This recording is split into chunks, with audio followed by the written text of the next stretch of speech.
Hoje vamos estudar este tema que vemos aqui, Laudato Deo. E esta é a última encíclica papal que este Papa atual lançou no dia 4 de outubro deste mesmo ano de 2023. E podemos constatar que esta nova encíclica acaba por ser uma continuação da sua encíclica anterior, Laudato Si. Nós, como adventistas do sétimo dia, necessitamos compreender o tempo em que estamos a viver, para assim então podermos nos preparar para os tempos angustiosos que se aproximam vertiginosamente. Vemos que Cristo está às portas, mas para que Cristo venha, têm que ocorrer vários acontecimentos. Podemos ver facilmente que o diabo está a operar rapidamente para que possa instaurar um dia de descanso. E sabemos que todas as profecias conduzem para esse falso dia de repouso, a fim de preparar o caminho para a besta, para ela poder assim impor um dia falso de adoração. E esse falso dia de adoração que o diabo, através do seu representante máximo nesta terra, que é o papado, sabemos então que esse falso dia de adoração é o domingo. Esta nova encíclica papal do Papa Francisco é mais um avanço significativo para o cumprimento desta profecia. E assim também nós, como povo adventista do sétimo dia, podemos compreender quão breve está a segunda vinda do nosso Senhor Jesus Cristo. Vamos abrir a palavra de Deus na segunda epístola aos Tessalonicenses, no capítulo 2, e vamos ler os versículos 3 e 4. Ninguém de maneira alguma vos engane, porque não será assim, sem que antes venha a apostasia e se manifeste o homem do pecado, o filho da perdição, o qual se opõe e se levanta contra tudo o que se chama Deus, ou se adora, de sorte que se assentará como Deus no templo de Deus, querendo parecer Deus. Sabemos que a palavra de Deus, neste texto que acabamos de ler, assinala o homem do pecado, o filho da perdição, e esse poder perseguidor dos tempos antigos. O povo de Tessalónica estava tão ansioso de Cristo voltasse naquele tempo que tinham ficado confusos, pensando que o Senhor Jesus Cristo voltaria nos seus dias. Mas o apóstolo Paulo, através da inspiração divina, diz-nos que ninguém de maneira alguma vos engane, porque esse dia nunca viria antes que viesse a apostasia. E aqui o apóstolo está a falar especificamente do homem do pecado. E sabemos que o homem do pecado é o representante de Satanás nesta terra, e sem dúvida que é o papado, que é esse poder perseguidor que é caracterizado em Apocalipse 13 como a primeira besta, que desde que foi levantada sempre perseguiu os que guardam os mandamentos de Deus e têm a fé de Jesus. Sabemos também, pelas profecias de Daniel e Apocalipse, que o papado sempre perseguiu os verdadeiros cristãos. E agora, neste tempo final, irá instaurar a obrigatoriedade de se guardar um dia de repouso, que fará com que todos adorem a besta. Este é o plano do inimigo, que utiliza os seus seguidores para que também eles possam cumprir com os seus objetivos, que possam efetuar o plano diabólico de Satanás. Antes de lermos algumas notas desta nova encíclica, vamos primeiramente ler o livro O Grande Conflito. E vamos dar uma ênfase especial ao capítulo 35. Este capítulo 35, de uma forma especial, fala-nos da ameaça à consciência. Hoje estamos a observar como o papado quer completamente restringir a liberdade de consciência, restringir a liberdade de adoração a Deus. E neste capítulo nós podemos encontrar muitas verdades, pelas quais Roma no passado fez tantas abominações e atrocidades. Vamos então à página 563 e vamos ler o parágrafo 2. Muitos insistem em que é injusto julgar a Igreja de hoje, ela está aqui a referir-se à Igreja de Roma, pelas abominações e absurdos que assinalaram o seu domínio durante os séculos de ignorância e trevas. Desculpam sua horrível crueldade como sendo o resultado da barbárie dos tempos e alegam que a influência da civilização moderna lhe mudou os sentimentos. Muitos hoje no protestantismo estão embalados nestas falsas desculpas do papado. E assim os protestantes não se dão conta das atrocidades que Roma fez no passado. Por isso eles dizem que é injusto julgar a Igreja Católica Romana de hoje. No tempo da irmã White, da Serva do Senhor, por volta de 1890-1900, ela escreveu estas palavras, mas já se passaram mais de 120 anos. Ela escreveu estas palavras um pouco mais de se terem passado 100 anos de ter terminado a perseguição papal.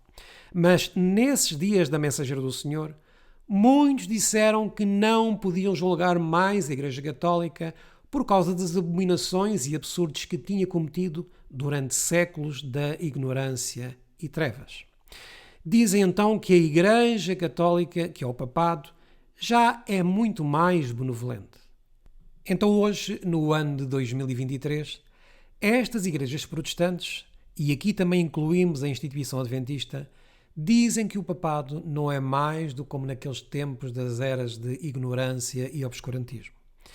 Tudo o que os valdenses passaram, as suas perseguições, o que os reformadores passaram também, dizem estas instituições religiosas hoje que se dizem protestantes ou evangélicas, acham que tudo isso são coisas do passado e assim menosprezam o que a profecia bíblica nos revela sobre as verdadeiras intenções do papado.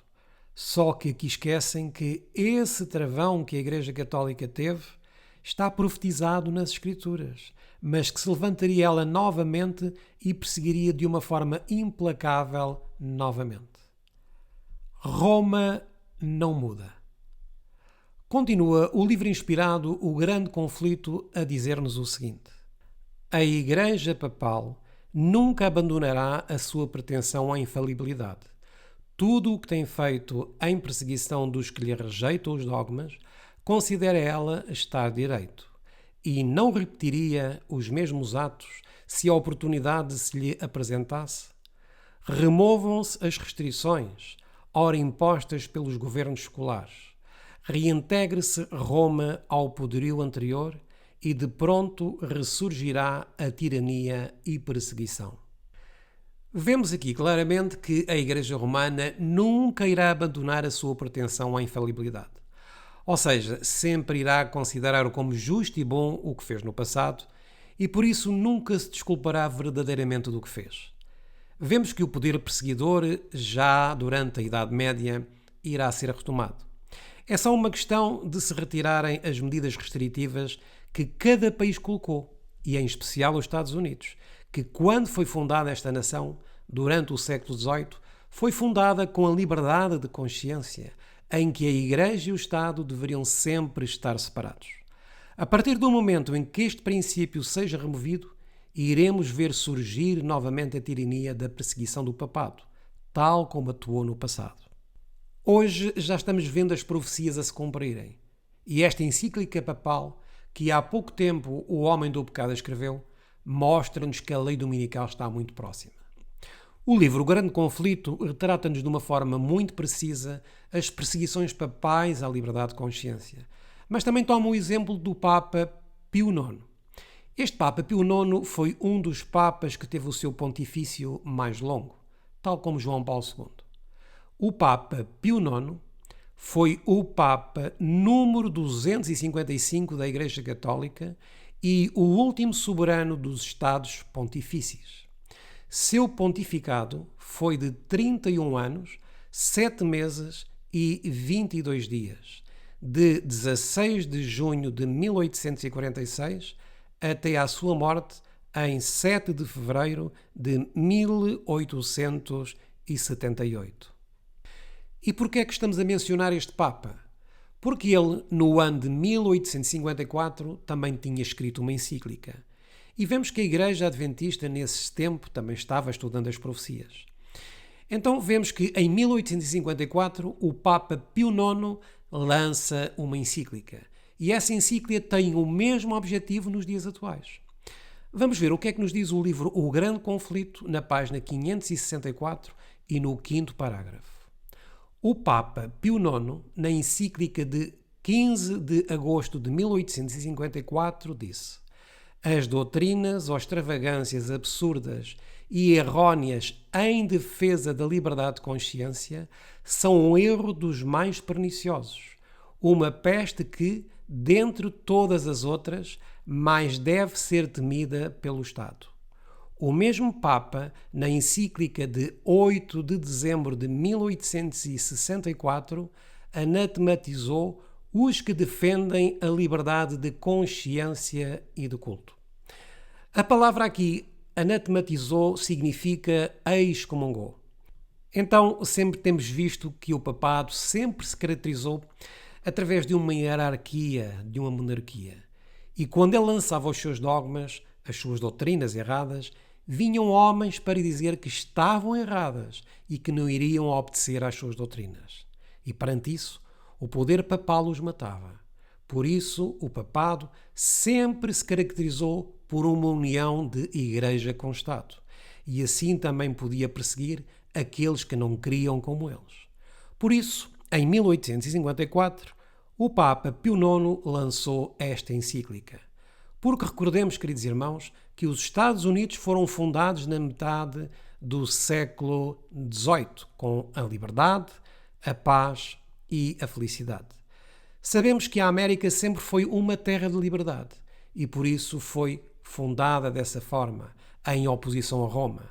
E sabemos também que era um Estado com liberdade de consciência e também que nenhuma lei de igreja podia ser imposta ao Estado.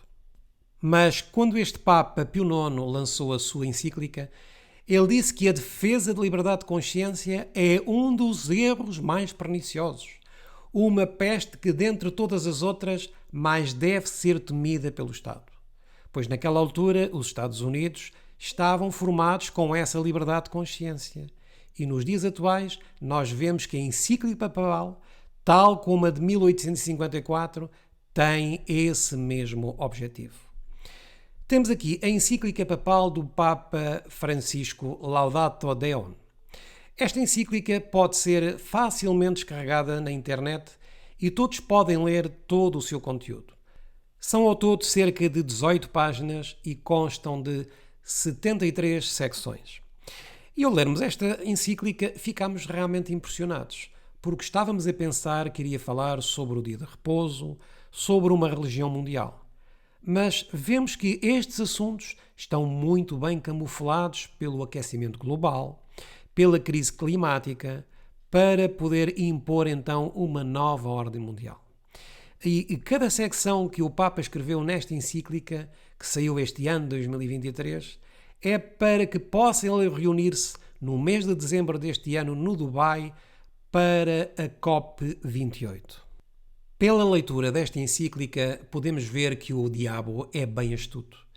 E então utiliza o seu representante máximo nesta terra, o homem do pecado, o papado, e o inspirou com a sua astúcia, com o fim de que muitos possam aplaudir esta encíclica e assim possam dizer que ela nada tem de mal, que cuida apenas do ambiente, que cuida da natureza. Este documento é uma forma de formatar as mentes para terem que aceitar uma nova ordem mundial, um novo governo mundial. E podemos ver que por detrás desta encíclica existe um objetivo que tem que ser cumprido. E vamos ver então que a profecia está-se cumprindo aos nossos olhos. Logicamente que não iremos analisar toda esta encíclica, pois isso nos levaria muito tempo a analisar cada ponto que o Papa escreveu. Vamos apenas analisar alguns pontos que nos pareceram mais relevantes e assim fazemos então um resumo de forma a podermos entender o que é que está a ocorrer nos nossos dias e podermos então compenetrar-nos, meus amados, no tempo em que estamos a viver para assim podermos trabalhar de forma corajosa pelo Senhor. Porque Deus deseja que de facto trabalhemos na sua obra, mas infelizmente muitos de nós estamos a dormir. E estamos aqui para quê? Para despertarmos, para podermos trabalhar urgentemente nesta sã doutrina, para que muitos possam conhecer o verdadeiro Deus, para que muitos possam conhecer as doutrinas que caracterizam o povo remanescente. Mas Satanás está de facto trabalhando rapidamente para poder desviar a mente do povo. O título desta encíclica, Laudato Deum, São duas palavras latinas que significam louvai a Deus. Vamos começar com a leitura da secção 1. Louvai a Deus por todas as suas criaturas. Foi este o convite que São Francisco de Assis fez com a sua vida, os seus cânticos e os seus gestos. Retomou assim a proposta dos salmos da Bíblia e reproduziu a sensibilidade de Jesus para com as criaturas de seu Pai. Olhai como crescem os lírios do campo, não trabalham nem fiam, pois eu vos digo, nem Salomão, em toda a sua magnificência, se vestiu como qualquer deles. Mateus 6, 28 e 29. Vemos aqui que quem primeiramente o Papa Francisco cita é Francisco de Assis. E quem é que foi Francisco de Assis? Sabemos que o atual Papa não tem por nome Francisco, pois ele adotou este nome por causa de um santo católico de nome Francisco de Assis. O seu real nome é Jorge Mário Bergoglio. São Francisco de Assis nasceu por volta de 1181 ou 1182 e veio a falecer no dia 3 de outubro de 1226. Ele nasceu em Itália, na cidade de Assis, e viveu aproximadamente 44 anos. Ele fundou a Ordem dos Frades Menores, conhecidos como franciscanos. A ordem baseava-se em votos de pobreza, castidade e obediência, tal como nos diz aqui neste artigo retirado da internet. Isto não é mais nem menos do que a salvação pelas obras e uma negação da justificação pela fé.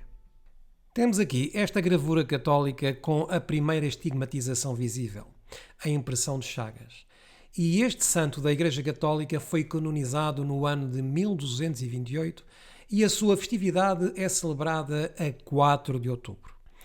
Esta data de 4 de outubro tem um significado especial para o atual Papa Francisco, porque todas as suas encíclicas papais saíram neste preciso dia de 4 de outubro por ocasião da celebração das festividades de São Francisco de Assis.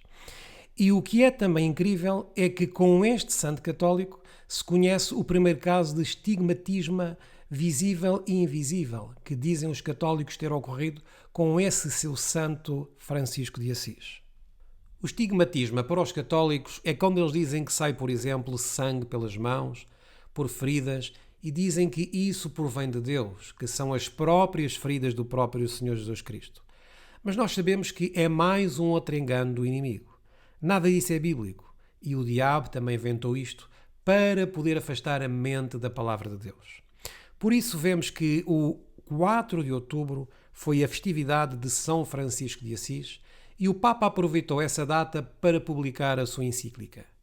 Vamos agora dar leitura à secção número 2. Já passaram 8 anos desde a publicação da carta encíclica Laudato Si, quando quis partilhar com todos vós, irmãs e irmãos do nosso maltratado planeta, a minha profunda preocupação pelo cuidado da nossa casa comum.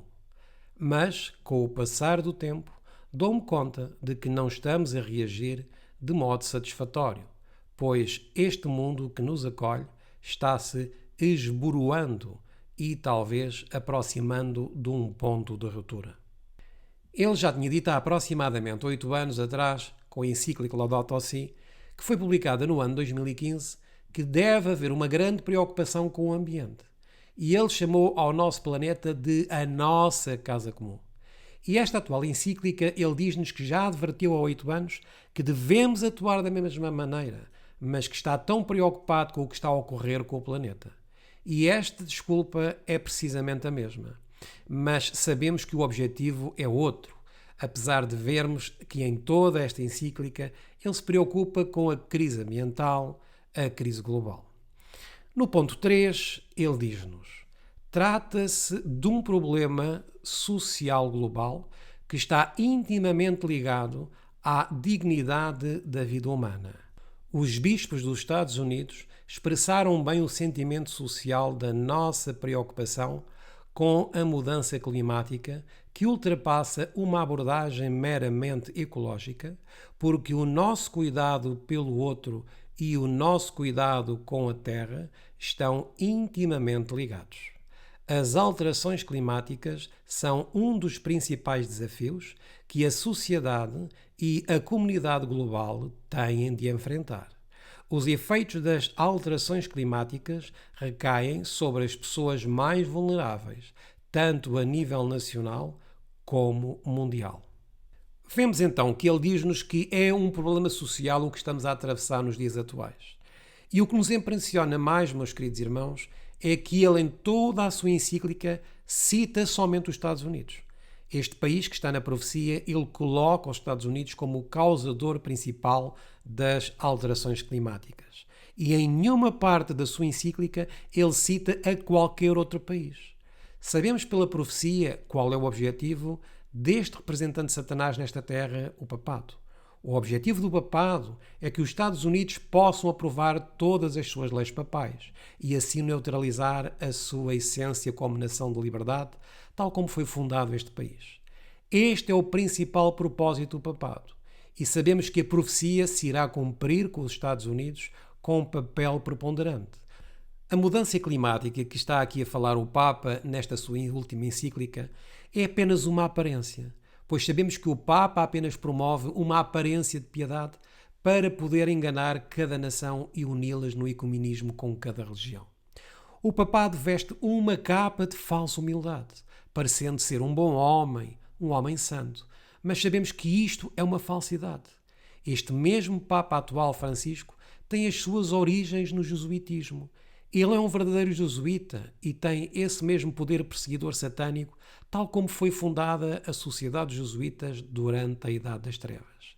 Este poder religioso aparenta uma falsa piedade, porque ele é o representante de Satanás nesta terra. Na secção 1, a crise climática global, ele apresenta a crise ambiental e como realmente descuidamos o planeta Terra e como o clima global está completamente se alterando. Vamos ler agora o ponto número 5. Por muito que se tente negá-los, escondê-los, dissimulá-los ou relativizá-los, os sinais da mudança climática impõem-se-nos de forma cada vez mais evidente. Ninguém pode ignorar que, nos últimos anos, temos assistido a fenómenos extremos, a períodos frequentes de calor anormal, seca e outros gemidos da terra, que são apenas algumas expressões palpáveis de uma doença silenciosa que nos afeta a todos. O Papa diz-nos então aqui que todos nós temos sido testemunhas de como os sinais da mudança climática são uma realidade. E ele toma como exemplo principalmente o calor anormal e também a seca, o que são expressões visíveis de uma doença silenciosa que a todos nos afeta. Muitos temos sido testemunhas dos fenómenos que a mudança climática está a provocar. Isto diz o Papa. E nós sabemos, queridos irmãos, que ultimamente o calor se tem intensificado e com isso vêm as secas que estão a ocorrer em todo o mundo. E as catástrofes também têm vindo a aumentar. Em vários países do mundo, as ondas de calor têm chegado a temperaturas bastante elevadas, causadas também pelos homens. Mas sabemos que existe principalmente um poder que está por detrás de todas estas calamidades. Para podermos entender um pouco mais, vamos continuar a ler o que nos diz o Papa na sua encíclica. Vamos agora ao ponto 8. Trata-se pelo menos de decénios, com as previsões meteorológicas que podem, no máximo, cobrir algumas semanas. Quando falamos de alteração climática, referimos-nos a uma realidade global, com variações locais constantes que persiste por vários decénios. O Papa Francisco realça que o aquecimento global, a mudança climática, não é somente numa região, é uma questão global, diz ele. E diz-nos também que esta situação persiste há várias décadas. Ele também nos fala das previsões meteorológicas. Em toda a sua encíclica explica como o homem é descuidado e por isso temos que cuidar do planeta Terra. Nós sabemos muito bem que Satanás tem estudado em pormenor os segredos dos laboratórios. Sabemos que por detrás de todas estas calamidades também se encontra o papado. Apesar das fábricas e todas as outras coisas que também possam destruir em parte o ambiente, sabemos que já em grande parte a tecnologia avançou tanto que pode provocar esta crise climática global. Não vamos entrar em pormenores técnicos, porque primeiramente nos dominamos em relação a este assunto da tecnologia fazer modificar a parte da atmosfera, criando também terremotos, tsunamis e outros fenómenos da natureza. Mas já existem muitos artigos e até vídeos nas redes sociais que debatem esta situação. Sabemos que muitos deles são censurados e até banidos das redes sociais, pois elas em parte são controladas pelos grandes magnatas. A principal causa da crise climática global estamos em crer que é motivada pela tecnologia humana, por uma elite que pretende implantar uma nova ordem mundial. Continuamos a ver cada vez mais calamidades no nosso mundo, mas estas calamidades não temos qualquer dúvida que são controladas e provocadas em laboratórios humanos, que são agentes de Satanás para implementar um novo governo mundial. Também temos a questão das doenças, das epidemias, dos vírus e outras questões relacionadas com a saúde, na sua maioria também produzidas em laboratório. Vejamos o que nos diz o livro O Grande Conflito, na página 589, sobre esta questão. Satanás também opera por meio dos elementos a fim de recolher sua colheita de almas desprevenidas. Estudou os segredos dos laboratórios da natureza e emprega todo o seu poder para dirigir os elementos tanto quanto o permita Deus. Satanás não pode fazer nada enquanto Deus não o permita. Deus não é o responsável das calamidades, do sofrimento e das mortes que atualmente vemos, em relação aos desastres naturais, em relação ao aumento das doenças. Deus permite que Satanás possa fazer todas estas graças porque tem que se cumprir a profecia que está na palavra de Deus. Por exemplo, em relação a Mateus 24. Deus não é o culpado da maldade do coração do ser humano, que o próprio Satanás induz para que assim possam perecer muitas almas sem conhecerem a Deus. A secção 9 desta encíclica diz-nos o seguinte: na tentativa de simplificar a realidade, não falta quem culpe os pobres de terem demasiados filhos e procure resolver o problema mutilando as mulheres dos países menos desenvolvidos. Como sucede atualmente, a culpa parecia ser dos pobres. Ele está aqui a querer dizer que muitos culpam os pobres devido ao elevado número de filhos que têm, e assim isso está interferindo com a mudança climática. Mas isto é apenas uma maneira de o Papa ser bem visto em todas as classes sociais, tanto para os ricos como para os pobres. Por isso, vemos aqui que ele também cita os pobres, para ganhar, no fim de contas, a sua confiança. Mas sabemos bem que o Vaticano nunca se preocupou com os pobres. Bem pelo contrário, é um dos Estados, se não provavelmente o Estado mais rico do mundo. E sabemos que se abrisse os seus cofres, as suas fortunas incalculáveis que o Vaticano tem e possui, não só na cidade de Roma, mas também nos bens materiais por todo o mundo, que são fortunas colossais, ele poderia com essa fortuna mitigar a fome em todo o mundo com o maior das facilidades. Vamos saltar agora para a secção 19. Finalmente, podemos acrescentar que a pandemia Covid-19 veio confirmar a estreita relação da vida humana com a dos outros seres vivos e com o ambiente, mostrando de modo particular que aquilo que acontece em qualquer parte do mundo tem repercussões sobre todo o planeta. Isto permite-me insistir sobre duas convicções que não me canso de reiterar. Tudo está interligado e ninguém se salva sozinho.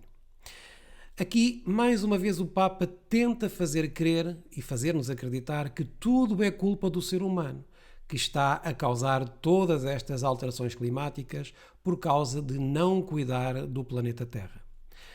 Vamos agora ver o ponto 2 da encíclica papal, que se intitulou como paradigma tecnocrático.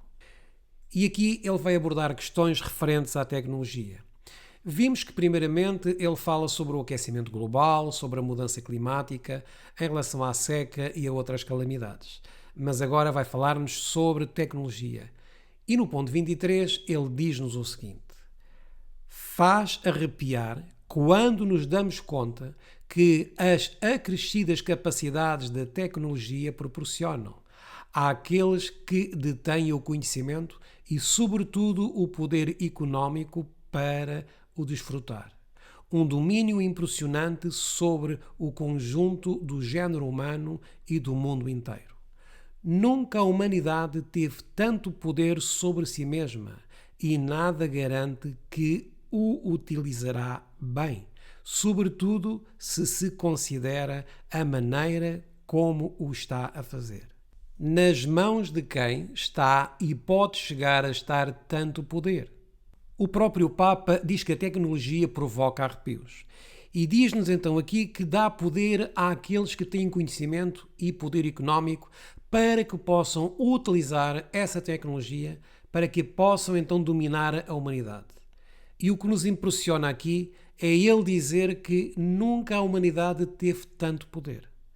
Só que sabemos que o problema do papado não é bem este que está aqui a referir-se, mas está-se a referir indiretamente às redes sociais, às redes de comunicação social, através da tecnologia atual, que lhe denunciam aqui ao papado o quê? Os abusos que o papado tem feito durante séculos e denunciam também os escândalos que existem atualmente dentro da Igreja Católica. E o papado, hoje, também quer controlar estes meios de comunicação social e as redes sociais. O principal problema é esse, meus irmãos. É um facto que nos dias de hoje podemos ver que a inteligência artificial avança também de uma forma vertiginosa. Podemos ver o quanto a tecnologia está a dominar através da inteligência artificial. São tecnologias que nós nunca imaginaríamos aqui há décadas atrás que pudessem vir a ser hoje uma realidade.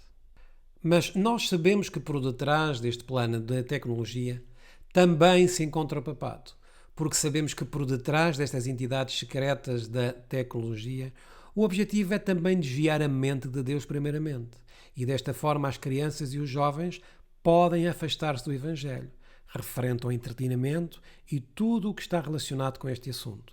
Sabemos então também que por detrás de tudo isto se encontra o papado. Mas isto ele finge estar preocupado. Continuemos a ver o que nos diz agora o ponto 24. Nem todo o aumento do poder é um progresso para a humanidade. Basta pensar nas tecnologias portentosas que foram utilizadas para dizimar populações, lançar bombas atómicas, aniquilar grupos étnicos. Não é de estranhar que um poder tamanho, em tais mãos, seja capaz de destruir a vida, já que a matriz de pensamento própria do paradigma tecnocrático nos cega, não nos permitindo ver este gravíssimo problema da humanidade atual. Ele fala-nos aqui das bombas atómicas que aniquilaram etnias. Nem sempre a tecnologia tem sido boa, isso é uma verdade. Mas também sabemos que, por exemplo, a Primeira Guerra Mundial, a Segunda Guerra Mundial e todas as outras guerras que tinham ocorrido no passado, e estamos aqui a reportar-nos desde que o papado surgiu, todas, ou quase todas estas guerras, o papado tem estado por detrás. Por isso vemos quão interessante é esta encíclica e principalmente a tremenda hipocrisia e falsidade que este homem do pecado se faz querer passar por alguém que se preocupa com todos os flagelos que a humanidade enfrenta. Como é possível ser tão hipócrita ao dizer que está preocupado com todas estas tecnologias que aniquilam etnias, quando o papado, durante todo o tempo em que reinou com o poder absoluto na Idade Média, fez a maior matança que a história revela? Mesmo após ter perdido este poder político, influenciou políticos, chefes de Estado, nações, para as envolver em guerras cruéis e desumanas. Não nos cabe neste estudo abordarmos os assuntos dos quais o papado se encontra nos bastidores de tanta miséria. Existe já material suficiente sobre as atrocidades que o papado sempre tem feito desde a sua existência. E hoje, apesar de não ter um poder despótico que teve durante a Idade das Trevas, ele continua a influenciar e introduzir-se dentro do mundo político, económico e religioso, para conseguir os seus intentos, que é de voltar novamente a governar o mundo. Esta encíclica é para o papado querer fazer parecer que todos aqueles séculos da Idade Obscura são coisas do passado. Mas se pensarmos na Inquisição durante a Idade Média, quantos milhares de inocentes, de atrocidades que só os livros do céu um dia relatarão. É que então poderemos ter uma noção mais exata das vítimas que este poder papal efetuou. Esta encíclica revela precisamente o engano que o papado pretende fazer ao mundo inteiro, apresentar-se com um falso espírito de piedade. Vamos agora falar de debilidade da política internacional. E chegamos ao ponto 35. Não é conveniente confundir o multilateralismo com uma autoridade mundial concentrada numa só pessoa ou numa elite com excessivo poder. Quando se fala de uma possível forma de autoridade mundial regulada pelo direito, não se deve necessariamente pensar numa autoridade pessoal. Falamos, sobretudo, de organizações mundiais mais eficazes, dotadas de autoridade para assegurar o bem comum mundial, a erradicação da fome e da miséria e a justa defesa dos direitos humanos fundamentais. Ele diz-nos então aqui que temos que erradicar a fome e a miséria. E para isso é necessário um governo mundial. E aqui estamos a ver algo muito importante, porque o que ele está aqui de uma forma indireta a dizer é que uma nação não deve agir independentemente, mas deve ser regida por um governo mundial, ou seja, uma nova ordem mundial. E para isso utiliza os argumentos de erradicar a fome, a miséria e outras coisas mais. E qual é sempre a sua chave? Assegurar o bem comum. E fala também aqui, logo no início, do multilateralismo, assim como a ONU, o Fórum Mundial e todas as organizações como a OMS utilizam também este termo multilateralismo. E o que é que significa a palavra multilateralismo? O multilateralismo é quando um país não trabalha independentemente. O bilateralismo é quando dois países trabalham em conjunto de um objetivo. E então o multilateralismo é quando 3 ou mais países trabalham em conjunto por um objetivo claro. Por isso o Papa diz que não é conveniente confundir o multilateralismo com uma autoridade concentrada numa só pessoa. E isto é muito interessante, meus irmãos, porque sabemos que a profecia diz-nos que novamente o papado vai recuperar esse poder que teve na Idade Média. Ele está aqui a dizer-nos nesta encíclica que nenhuma autoridade pessoal deve governar nestas organizações. E porquê? Porque é ele mesmo que tem esse objetivo e assim a profecia se vai cumprir. Mas para isso o papado tem de usar a estratégia do engano. Continuemos a ver o ponto 35. O importante é estarem dotadas de uma real autoridade que possa assegurar a realização de alguns objetivos irrenunciáveis. Deste modo, dar-se-ia vida a um multilateralismo que não depende das circunstâncias políticas instáveis ou dos interesses de poucos e que tem uma eficácia estável. Ele não quer então que o multilateralismo dependa das circunstâncias políticas instáveis, nem também dos interesses de poucos, fazendo assim ver que as grandes companhias, ou querendo fazer ver que os grandes magnatas da terra não poderão influenciar para tirarem benefícios com o seu próprio poder, a fim de controlarem o mundo. E assim está ele tentando eliminar a concorrência. Vemos então que o objetivo é fazer crer ao mundo que tem que existir um poder para governar, para se tomar uma decisão referente à alteração climática. E ele quer então influenciar a OMS e todas as outras organizações, como o Fórum Económico Mundial, etc., pois ainda este ano se reunirão para falar na COP28. Vamos agora falar sobre reconfigurar o multilateralismo. E vamos ler o ponto 39. E neste ponto 39, a encíclica Laudato Deum aborda aspectos anteriores da encíclica do Papa Francisco, Fratelli Tutti, de 2020.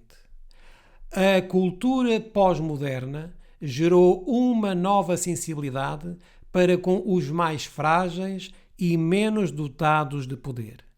Isto relaciona-se com a minha insistência na carta encíclica Fratelli Tutti sobre o primado da pessoa humana e a defesa de sua dignidade, independentemente das circunstâncias.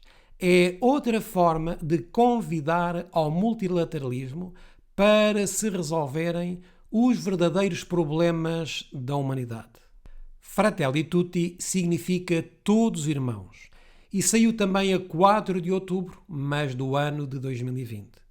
E tudo isto tem a ver com a canonização de São Francisco de Assis. Nessa encíclica, o Papa também quis unir a todos, dizendo que todos somos irmãos, mas o que ele pretende é unir todos no ecumenismo debaixo da Igreja Católica Romana. A Bíblia apresenta-nos uma unidade, meus queridos irmãos, mas uma unidade bíblica, uma unidade em Cristo Jesus, na sua verdade e na sua palavra. Diz-nos o profeta Amós, no capítulo 3 e no versículo 3, porventura andarão dois juntos se não estiverem de acordo? No ponto 42, ele escreve: o mundo está a tornar-se tão multipolar e, simultaneamente, tão complexo que é necessário um quadro diferente para a cooperação eficaz. Não basta pensar nos equilíbrios de poder.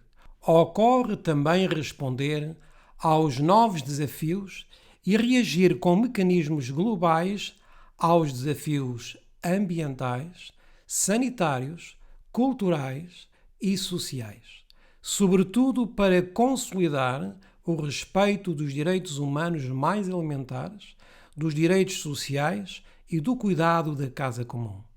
Trata-se de estabelecer regras universais e eficazes para garantir esta proteção mundial. Como podemos ver aqui por esta última frase, existe um propósito de estabelecer as regras globais. E o que é isto, meus irmãos? Isto é uma nova ordem mundial que está aqui a ser solicitada pelo Papa. E aqui, mais uma vez, vemos que se cumpre Apocalipse 13, que diz-nos que no final o papado pretende só uma religião, um só governo mundial, com uma só moeda, e no fim de contas o que ele pretende com tudo isto é voltar a governar, como governou durante muitos séculos, implantando novamente uma Inquisição mundial. Por isso pretende novamente unificar a Igreja com o Estado, e já está em parte a consegui-lo, faltando apenas um empurrão final para que a lei dominical possa ser proclamada. Vamos à parte 4, as conferências sobre o clima, avanços e fracassos. Vamos ler o ponto 54. Não podemos renunciar ao sonho de que a COP21 leve uma decidida aceleração da transição energética com compromissos eficazes que possam ser monitorizados de forma permanente. Esta conferência pode ser um ponto de viragem, comprovando que era sério e útil tudo o que se realizou desde 1992. Caso contrário, será uma grande desilusão e colocará em risco quanto se pôde alcançar de bom até aqui. Ele faz aqui uma grande menção à COP28, tentando aprovar este evento para pressionar a uma aceleração da transição energética. Em 2015 também houve uma COP, mas vemos que Deus, na sua misericórdia, nos tem guardado até este momento.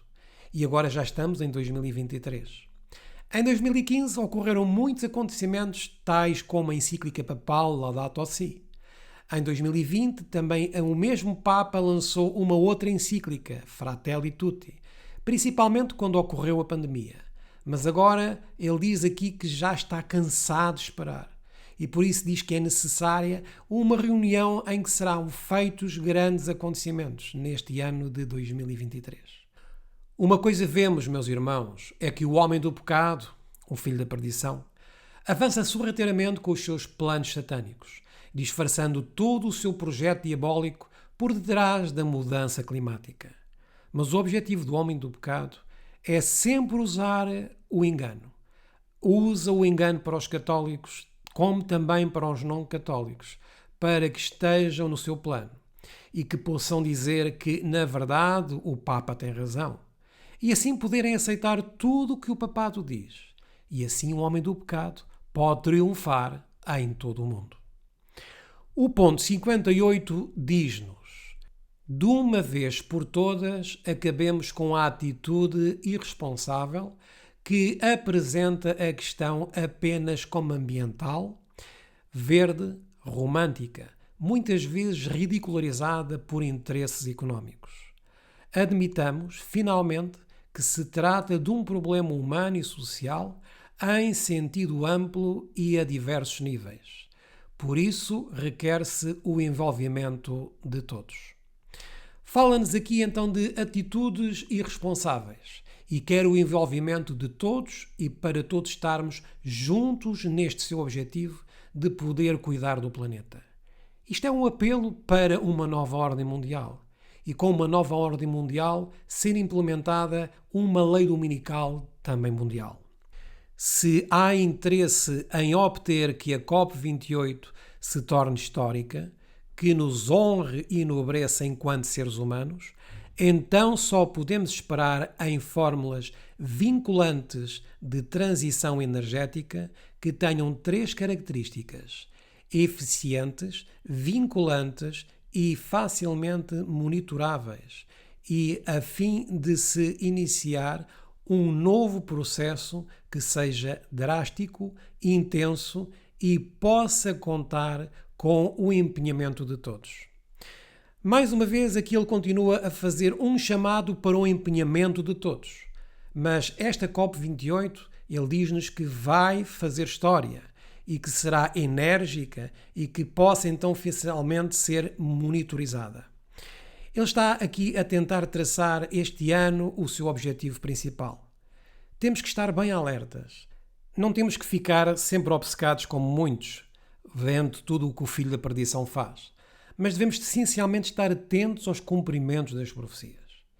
E vejam que até este momento, com esta encíclica, o papado não falou absolutamente nada referente a assuntos espirituais, excepto o ponto que lemos logo no início, em que ele citou apenas um texto, mas ele o citou porque o citou também Francisco de Assis. Mas agora, no ponto 61, é só aqui que ele começa a falar do aspecto espiritual, pois em toda a sua encíclica ele não menciona o dia de domingo ou fala que todas as religiões do mundo devem estar sob a alçada da Igreja Católica. Não menciona nada disso. Mas para aqueles que estudam as profecias bíblicas, sabemos que esse é o seu verdadeiro objetivo. Vamos então ler o ponto 61. Aos fiéis católicos não quer deixar de lhes recordar as motivações que brotam da sua fé. Encoraja os irmãos e irmãs de outras religiões a fazerem o mesmo, porque sabemos que a fé autêntica não só dá força ao coração humano, mas transforma a vida inteira, transfigura os objetivos pessoais, ilumina a relação com os outros e os laços com toda a criação.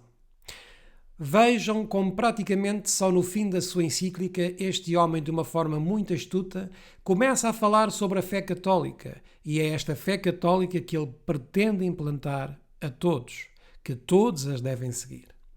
O Papa Francisco, na sua encíclica Laudato Si, também tinha sido mais enfático, nessa altura tinha sido de facto mais enfático em relação ao lado espiritual. Mas aqui, e só no final, ele começa a introduzir o aspecto espiritual.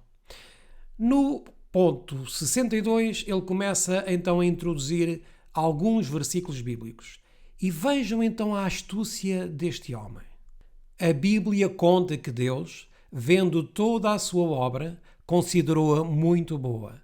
Gênesis 1:31. Dele é a terra e tudo o que nela existe. Deuteronômio 10:14. Por isso diz-nos ele: nenhuma terra será vendida definitivamente porque a terra pertence-me, e vós sois apenas estrangeiros e meus hóspedes. Levítico 25, 23. Assim, esta responsabilidade perante uma terra que é de Deus implica que o ser humano, dotado de inteligência, respeita as leis da natureza e dos delicados equilíbrios entre os seres deste mundo. Vejam como ele utiliza aqui a palavra de Deus para dizer-nos que temos que cuidar da terra, temos que cuidar do meio ambiente, temos que cuidar de um bem comum que é este planeta Terra. Usando a palavra de Deus, tal como Satanás também tentou Cristo usando as Escrituras fora do seu contexto para enganar. Assim é o que o papado tem feito desde a sua existência. Pouco ou nada lhe interessam as Sagradas Escrituras, mas quando as usa é para as torcer e enganar a todos os incautos. É verdade que um verdadeiro cristão não vai estar a destruir a terra, nem sequer devemos estar unidos com aqueles que destroem a natureza. Mas, na verdade, o papado não está de facto interessado com o meio ambiente. O seu objetivo, que está por detrás desta trama da alteração climática, é que o papado pretende conseguir implantar um sistema de governo mundial, em que seja ele o dirigente máximo, tal como aconteceu durante toda a Idade Média. Vamos ver o último ponto desta encíclica, que é o número 73. Laudato Deum é o título desta carta, porque um ser humano que pretenda tomar o lugar de Deus torna-se o pior inimigo para si mesmo. Dado em Roma, São João de Latrão, no dia 4 de outubro, festa de São Francisco de Assis, do ano 2023, 11º do meu pontificado. E é com estas palavras que o Papa Francisco finaliza esta última encíclica. A palavra de Deus é muito clara, meus queridos irmãos, ao nos dizer que o papado se assenta no templo de Deus, fazendo-se passar por Deus. Ele aqui na sua encíclica está a dizer que um ser humano que pretende tomar o lugar de Deus tornou-se o pior inimigo para si mesmo. Quão enganosas são estas palavras! Quem sempre quis tomar o lugar de Deus nesta terra não foi nem mais nem menos do que o papado. E vejam a ousadia que este homem, filho do demónio, fala aqui, quando sempre foi o papado que tentou fazer sempre passar-se por Deus perante os homens.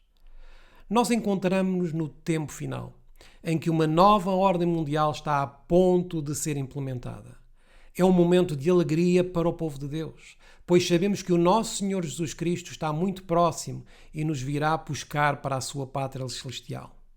Mas também é um momento de refletirmos e de sabermos se estamos ou não a fazer a obra de Deus, se estamos realmente levando a mensagem dos três anjos àqueles que estão perecendo sem conhecimento.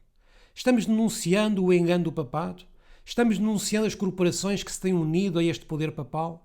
Ou estamos participando da apostasia ômega que se encontra dentro da corporação adventista, que estão de mãos dadas com o papado e com o Estado? De facto, Satanás está a atuar de uma forma muito rápida e muito astuta. E nós, como povo de Deus, o que estamos fazendo? Infelizmente, muitos estão rejeitando a mensagem, a verdadeira mensagem dos três anjos, e estão dormindo, e quando despertarem, já será demasiadamente tarde. Igrejas inteiras que se chamam de adventistas do sétimo dia são nada mais nada menos do que adventistas nominais. E estes não lhes interessa o que está ocorrendo nos últimos tempos. É um facto que existem muitos sensacionalistas marcando datas para a lei dominical, para o final do tempo de graça, pregando que vai haver 3 anos e meio literais de perseguição, entre outras coisas. E estes também estão marcando, muitos deles, datas para a vinda de Cristo. Tudo isto são enganos e devemos afastar-nos destes mestres do engano. Contudo, devemos manter-nos alerta e estudarmos as profecias e observarmos os sinais que estão ocorrendo tanto no mundo político, económico, como também no mundo religioso. Temos que ser equilibrados. E o equilíbrio só é possível com uma comunhão diária com o nosso Deus. De outra forma, cairemos nos dois extremos, que é o de interpretarmos incorretamente os sinais e assim marcarmos datas para determinados acontecimentos que já mencionámos anteriormente. Isso vai nos levar ao descrédito. Mas também temos o outro oposto, que é o de nos despreocuparmos e desprezarmos a nossa leitura diária dos acontecimentos que estão ocorrendo no mundo e que nos mostram quão breve está a vinda do nosso Senhor Jesus Cristo. Temos que ter o discernimento espiritual muito apurado, para que assim possamos dar à trombeta o sonido certo e não entrarmos em questões de sensacionalismo. Temos que pregar a verdade presente, tal como ela é, e não ficarmos calados. Devemos denunciar o homem do pecado e todos aqueles que estão aliados a eles, a esse poder satânico, e assim nos mantermos na sã doutrina que Deus nos mandou, que é a genuína mensagem dos três anjos. Antes de finalizarmos este estudo, vamos ler algumas passagens do livro O Grande Conflito. A Igreja de Roma apresenta hoje ao mundo uma fronte serena, cobrindo de justificações o registro de suas horríveis crueldades. Vestiu-se com roupagens de aspecto cristão.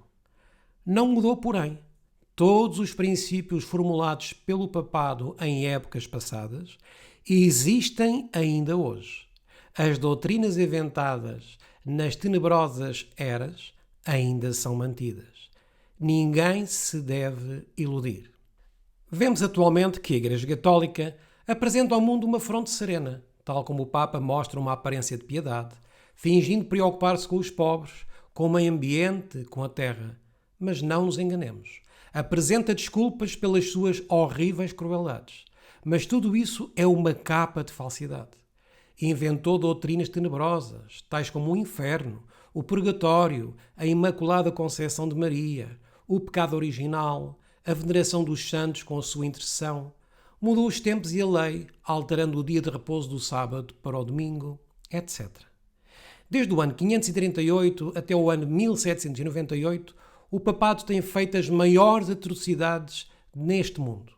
Isto é profético e encontra-se nos livros de Daniel e Apocalipse, que são os 42 meses, ou 1260 dias, ou anos proféticos da perseguição papal. As atrocidades do papado sempre foram imensas. Vejamos agora o que nos diz o livro O Grande Conflito, na página 569. Houve a fogueira para os que não queriam admitir suas exigências. Houve massacres em proporções que jamais serão conhecidos até que se revelem no dia do juízo.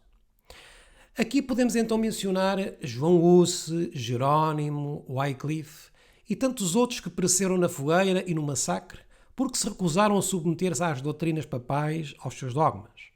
Grande parte destes crimes feitos pelo papado só serão revelados no dia do juízo. E na atual encíclica papal, ele também tem este objetivo, de envolver todo o mundo numa teia. E todos aqueles que estejam contra o que o papado promulgue vão perder a sua liberdade de consciência. Irão ser perseguidos e muitos deles terminados. E por isso, o papado atualmente se serve da alteração climática para conseguir os seus objetivos e impor os seus dogmas universalmente. Mas estamos a constatar que muitos que se dizem protestantes atualmente estão também clamando por uma lei dominical. Continuemos a ler o que é que nos diz o livro O Grande Conflito, na página 573. No movimento, ora em ação nos Estados Unidos, a fim de conseguir para as instituições e usos da Igreja o apoio do Estado, os protestantes estão a seguir as pegadas dos romanistas. Na verdade, mais que isto, estão abrindo a porta para o papado a fim de adquirir na América do Norte protestante a supremacia que perdeu no Velho Mundo. E o que dá mais significado a este movimento é o facto de que o principal objeto visado é a obrigatoriedade da observância do domingo, prática que se originou com Roma e que ela alega como sinal de sua autoridade. E o que vemos hoje é que os protestantes, aqueles que se dizem protestantes, porque na verdade não são verdadeiros protestantes, estão seguindo as pegadas de Roma. Vemos as igrejas evangélicas pedindo a lei dominical. São igrejas apóstatas que se venderam ao papado e irão fazer perseguição, todos eles, ao povo remanescente. Estamos observando hoje como o papado e os Estados Unidos estão unindo, para que o papado possa tomar a supremacia que perdeu no mundo e finalmente assim impor a observância do domingo. Em Apocalipse, do capítulo 13, vemos uma segunda besta que sai da terra com 2 chifres de cordeiro, que representa os Estados Unidos. E esta segunda besta vai fazer com que todo o mundo adore a primeira besta, que é o papado. E esta besta de 2 chifres, semelhantes aos de um cordeiro, vai fazer então com que toda a terra faça uma imagem à besta. O poder que esteja totalmente unido entre Igreja e Estado. E esta profecia se está cumprindo quando os Estados Unidos revoguem a sua Constituição, que não permite a fusão entre a Igreja e o Estado. E irão fazer com que todos possam ter a marca da besta. Leiamos agora a página 566 do livro O Grande Conflito. Os homens cerraram os olhos ao verdadeiro caráter do romanismo e os perigos que se devem recear com a sua supremacia. O povo necessita ser despertado a fim de resistir aos avanços deste perigosíssimo inimigo da liberdade civil e religiosa. Meus irmãos, preparemo-nos para estes tempos difíceis que estão precisamente diante de nós. Teremos primeiramente um pequeno tempo de angústia, ao qual se seguirá um grande tempo de angústia. Ainda estamos vivendo o tempo que antecede o pequeno tempo de angústia. Quando a lei dominical for promulgada, será o pequeno tempo de angústia. Mas quando o tempo de graça se encerrar, e que ninguém sabe o dia nem a hora, um grande tempo de angústia, o qual nunca houve, tal como nos diz o livro de Daniel no capítulo 12, virá. E estamos vivendo realmente nos tempos finais deste mundo. Cristo vai regressar muito em breve para o seu povo. Ele virá somente para aqueles que foram valentes e não para aqueles que foram débeis na fé. Virá para aqueles que foram corajosos em proclamar este poder apóstata, juntamente com todas as outras igrejas que se submeteram a esse poder papal. Jesus virá para aqueles que proclamaram a mensagem dos 3 anjos. E aqui incluímos também a mensagem de saúde, a mensagem da saída das cidades para o campo, da verdadeira educação, na qual atualmente o mundo adventista nominal a colocou de lado. Mas nós temos que pregar todas as doutrinas adventistas históricas que nos caracterizaram sempre como um povo remanescente final. Roma está silenciosamente crescendo em poder. Suas doutrinas estão a exercer influência nas assembleias legislativas, nas igrejas e no coração dos homens.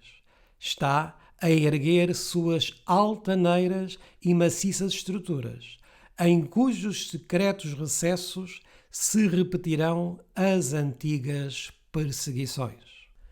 Sorrateiramente e sem despertar suspeitas, está aumentando suas forças para realizar seus objetivos ao chegar o tempo de dar o golpe. Tudo o que deseja é a oportunidade e ela já está sendo dada. Logo veremos e sentiremos qual o propósito do romanismo. Quem quer que creia na palavra de Deus e a ela obedeça, incorrerá, por esse motivo, em censura e perseguição. Muito em breve veremos, meus queridos irmãos, levantarem-se os propósitos do papado. Estamos a ponto de sair a lei dominical e por isso temos que estar preparados. E se desejamos seguir na íntegra a palavra de Deus, temos que estar conscientes de que iremos sofrer opróbrio e perseguição. Estejamos atentos então, meus irmãos, em relação às profecias, pois estamos a ver aos nossos olhos, nos dias de hoje, que tudo se está a cumprir. E ao mesmo tempo devemos louvar ao nosso Deus verdadeiro. Devemos entregar as nossas vidas a Ele. Entreguemos os nossos recursos para podermos ajudar outros ou nós mesmos a pregar a mensagem dos 3 anjos, para não sermos cúmplices da apostasia ómega que também se está a desenvolver na corporação adventista apóstata. Que Deus nos guarde, Que Deus nos ajude a sermos valentes e a não temermos os tempos difíceis que nos aguardam. É a nossa oração para todos nós.